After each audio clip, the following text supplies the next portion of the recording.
বলি, আমরা যখন এই টেলিভিশন চ্যানেলে বসে এই দুর্ঘটনার দায় কার, কোন সরকারের দায়, এসব আলোচনা আমরা করছি, আমাদের ভারতবর্ষের অন্যতম ব্যস্ততম রেলওয়ে স্টেশন শিয়ালদা স্টেশন থেকে প্রায় একাধিক উত্তরবঙ্গগামী ট্রেন কিছুক্ষণের মধ্যে ছাড়বে। অনেক প্যাসেঞ্জার তারা এসে ট্রেনে বসবে।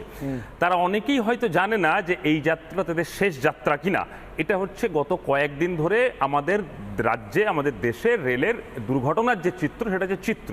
এবং এই মুহূর্তে আমাদের দেশের প্রায় জনসংখ্যা 140 কোটির বেশি, এবং রেল হচ্ছে আমাদের দেশের যোগাযোগ মাধ্যমের একমাত্র সব থেকে ইম্পর্ট্যান্ট লাইফলাইন, এটা নিয়ে কোনো সন্দেহ নেই। এবং এই মুহূর্তে আমাদের দেশের রেলমন্ত্রী হচ্ছেন একদম আইআইটি বিদেশ থেকে ম্যানেজমেন্টের ডিগ্রিধারী অশ্বিনী বৈষ্ণব বাবু। এইগুলো হচ্ছে আমাদের একটা দিক। উল্টো দিকে দাঁড়িয়ে থেকে এই সময়ে দাঁড়িয়ে আমরা নানা বিষয় নিয়ে আলোচনা করতে পারি, কিন্তু একটা জিনিস নিয়ে আমরা আলোচনা করব না যে এই মুহূর্তে রেলের শূন্যপদ কত। অ্যাসিস্ট্যান্ট লোকো পাইলটের যে শূন্যপদ প্রায় 20,000-এর কাছাকাছি এই মুহূর্তে খালি আছে। উল্টো দিকে দাঁড়িয়ে আমাদের দেশের আমি অনির্বাণ, আমি একদম আমি 2006-12 কথা যাবো। একটা তথ্য শুধু অ্যাড করে দিয়ে কমপ্লিট করবেন। 2006-12 তো বলবেন আপনি এখনকার কথা বলছেন, আপনি সেটাও নিশ্চিতভাবে বলতে পারেন। আপনার অভিরুচি আপনি কি বলেন? আপনি বলছি 2004 থেকে 2014 এদেশে রেলওয়েতে কত শূন্যপদ ছিল সেটাও যদি একটুখানি বলেন। হ্যাঁ নিশ্চিত, আমি সেটাই তো বলছি। আমি সেটাই অনির্বাণ, এই জায়গায় দাঁড়িয়ে থেকে যে রেলের একাধিক যে শূন্য পদ, অ্যাসিস্ট্যান্ট লোকো পাইলটের মতো গুরুত্বপূর্ণ দপ্তরের শূন্য পদ আছে, এবং রেলের যে ইনফ্রাস্ট্রাকচারের ডেভেলপমেন্টের কথা নানাভাবে শোনানো হচ্ছে, সেই জায়গায় দাঁড়িয়ে থেকে বন্দে ভারত বুলেট ট্রেনের গল্প শোনানো হচ্ছে। উল্টো দিকে দাঁড়িয়ে থেকে রাঙাপানিতে 1.5 মাসের মধ্যে 2বার অ্যাক্সিডেন্টের মতো ঘটনা ঘটলো। এবং এই প্রতিদিন আমি অভ্রদাকে দেখছিলাম যে ইউপিএ আমলের যে 10 বছর, সেই সময়ে দাঁড়িয়ে রেলের অ্যাক্সিডেন্টের কতজন মারা গেছে, কত অ্যাক্সিডেন্ট, তার দিনে কত হয়, মাসে কত হয়, তারা একটা তালিকা দিচ্ছিলেন। খুব ভালো কথা, হয়েছিল তো, সত্যিই তো হয়েছিল সেই সময়কার অ্যাক্সিডেন্ট, এবং আজকেও হয়েছে অ্যাক্সিডেন্টগুলো, এবং আজকে এই সময় হচ্ছে। কিন্তু মনে রাখতে হবে, এই ভারতবর্ষের মানুষ 2014 সালে ইউপিএ সরকারকে সরিয়ে এনডিএ সরকার নিয়ে এসছে, এবং এনডিএ সরকার তৃতীয়বারের জন্য ক্ষমতা এসছে। ইউপিএ সরকার তার ব্যর্থতার কারণেই তো তথাকথিত মোদীকে বিশ্বাস করে এই ক্ষমতায় নিয়ে এসছে। আর আজকে এই জায়গায় দাঁড়িয়ে থেকে আমরা যে কথাগুলো বলছি, দেখুন না, আমি এই জায়গাতেই আসছি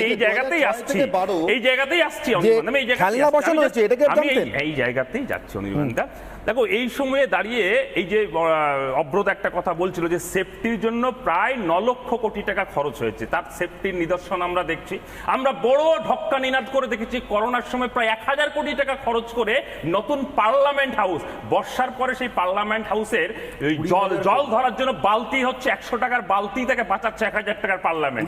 এবার ফিরে যাই আমি ওই 2006 থেকে 12-র কথা যেখানে আসছে, মমতা বন্দ্যোপাধ্যায়ের আমলের কথা, দীনেশ ত্রিবেদীর কথা, লালু প্রসাদ যাদবের কথা, মুকুল রায়ের কথা। আমার প্রশ্ন হচ্ছে, প্রথম, যদি ওই অ্যান্টি ক্যালিউশন ডিভাইসের যে কথা বলা হচ্ছে, তার যদি সেফটি সিকিউরিটি না থেকে থাকে, ওই সমস্ত সিস্টেমের যেটা করা হয়েছিল, খরচ করা হয়েছিল, খরচটা কার টাকা? আমার টাকা, আপনার টাকা, সরকারের টাকা, জনগণের টাকা নিয়ে যদি এরকম কোনো খেলনা লাগিয়ে সে যদি পার পেয়ে যায়, গত 12 বছর পার করে যায়, তার কোনো তদন্ত এখনো পর্যন্ত হলো না। কেন এখন ঐষ্ণী বৈষ্ণবের পার্লামেন্টে দাঁড়িয়ে মনে পড়লো? কারণ একের পর এক দুর্ঘটনা হচ্ছে, সেই দুর্ঘটনাকে জাস্টিফাই করার জন্য সেই দিন আমরা তো বারবার বলেছি 2010 সালে জ্ঞানেশ্বরের সময় আমরা বলেছি ওই ছত্রধর মাহাতো আসলে তৃণমূলের লোক, পরে প্রমাণিত হয়েছে এই দুর্ঘটনার সঙ্গে ওই তৃণমূলের নেতারাই, ওই ছত্রধর মাহাতোর মতো লোকেরাই জড়িত। এবং আমরা এটাও বলেছি, নিশ্চয়ই বলবেন, এটাও বলেছি 2009 থেকে 2011 মমতা বন্দ্যোপাধ্যায় যখন রেলমন্ত্রী হয়েছিলেন, আসলে একের পর এক শিলান্যাস করেছিলেন, শিলা দিদি নামে খ্যাত হয়েছিলেন। তার কারণ বাংলার মানুষকে দেখানোর দরকার ছিল তার বামপন্থী সরকারটা চলে গেলে সে সরকার অনেক কিছু করবে, সেটা দেখছে। আর একটা জিনিস সুদীপ্ত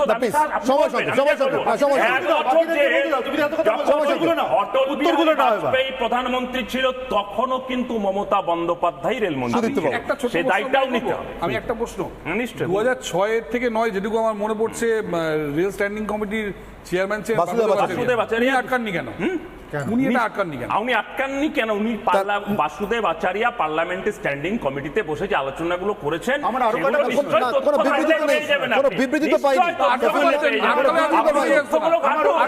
পশ্চিমবঙ্গের রেলের জন্য যদি